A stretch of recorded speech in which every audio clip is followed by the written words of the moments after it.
When making an art, be it a book or a movie or a video game, you have to be careful what audience you're going to attract. You don't want the showcase of your piece to be misguiding, even if that helps you in sales. Because 1.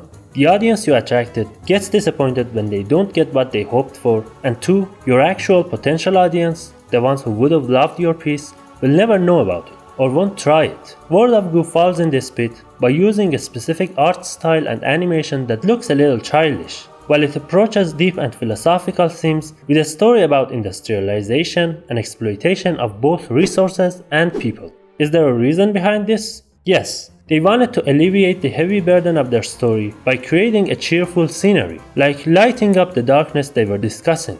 Was this a wise decision? I believe not. You see, when you have a serious issue to address, you shouldn't do it cowardly. Attracting the wrong audience only damaged this game's publicity, and the same thing is happening to the sequel. So I found this a great chance to talk about both games and whether if the sequel did its predecessor justice or not. I'm Old Soul and I'd be glad if you hit the like button and subscribe to my channel. Thank you. We have 3 subjects to cover, so starting with number 1, story. 2D Boys uses the same 5-act plot we saw in the first game. Just like that one, at the beginning, we deal with the World of Goo Corporation, which has rebranded itself as World of Goo Organization. The plot is weirdly similar to the first game. The organization collects and exploits goo balls, they become greedy and their actions get out of hand, until at the end of Act 3, a disaster happens and changes everything.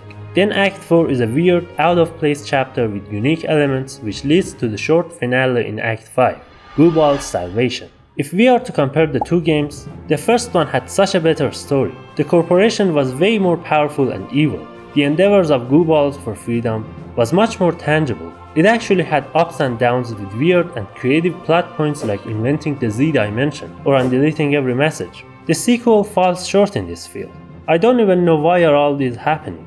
I understand the story, but I don't see any reason or meaning behind it. Why did the corporation want to travel in time? What was the point of the first chapter, except that someone would see a dim light in a far future? I guess what I'm trying to say is that the story is torn into pieces. So many gaps between each stage that destroys the flow. And it would be a disaster if not for a part of the chapter 4. Reaching winter, there are 3 sets of levels of 3 different hypothetical sequels. One of them is a point-and-click adventure game about a detective, Cliff Spanner. The black stain saves the game from being a bummer. The noir style of the city, the monologues, and the music, alongside a decent story that ends with a shocking twist and meeting an old friend, creates a memorable experience that's going to live rent-free in your mind for the rest of your life. I could talk lots about why this one is a banger, but it would be a shame to spoil these beautiful sets of levels.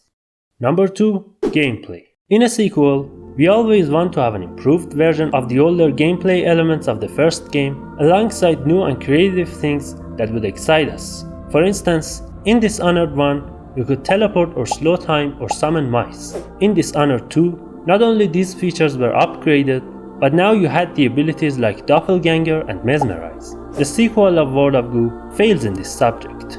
Not only there's no improvement on the design of what we already had, the flute is now gone, and the only new goo balls we get are these see-through ones that act as a straw and suck the black sludge inside. There's another set of goo balls in chapter 4, so there we go. Winter saves the day again. Paper Golf is a set of levels in chapter 4 with the purpose of shooting the balls like you do in a golf game. This one I really love and it's so fun that I took the time to OCD all levels on ball count, move numbers, and time. There's also another feature, altering the gravity, which didn't entice me that much, but it's better than nothing.